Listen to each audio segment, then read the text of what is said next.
Went up recently as the United States is looking for more private contractors to play a bigger role in Iraq. In Afghanistan, 10,000 U.S. troops stand in sharp contrast to the nearly 40,000 contractors supporting their mission.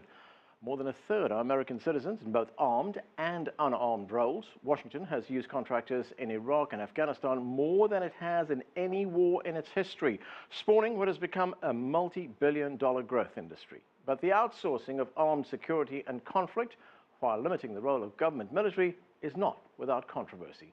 Here's CCTV's Roy Ruttenberg. September 2007. American military contractors open fire on Iraqis in Baghdad's al-Nusur Square.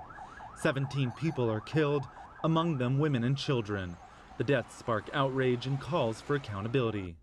Last week, for the first time, an American court sentenced 4 of the security contractors, 3 to 30 years and 1 to life in jail.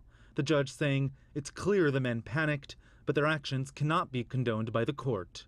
The 4 had all been working for Blackwater, an American private military company, or PMC, paid millions of dollars to backfill defense gaps overseas. I don't think 4 convictions is going to change systemically the industry.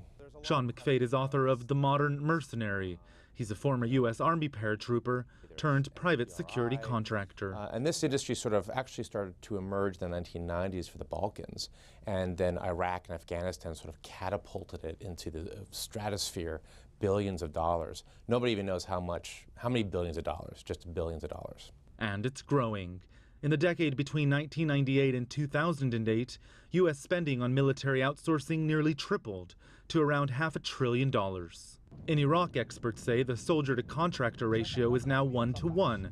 During World War II, it was just 1/10 of that. PMCs are notorious for their lack of regulation, and many operate completely below the radar, often blending in with their surroundings. If you have a U.S. Army captain commanding a company in Iraq or Afghanistan, he may not even know that he has private military contractors running around his battle space, and he's responsible for it. There are dozens of PMCs operating in many countries around the globe. The most are headquartered in the U.S. and the U.K., but they are elsewhere too. For example, Russian PMCs are said to be operating in Syria.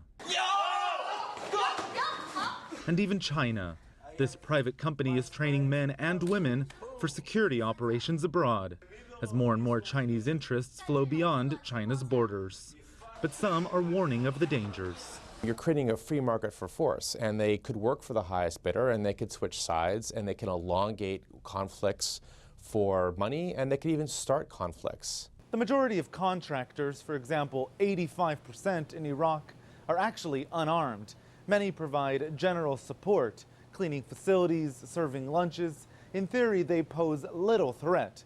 The question is, how do you regulate the other 15%? And how do you keep that number from growing and growing out of control?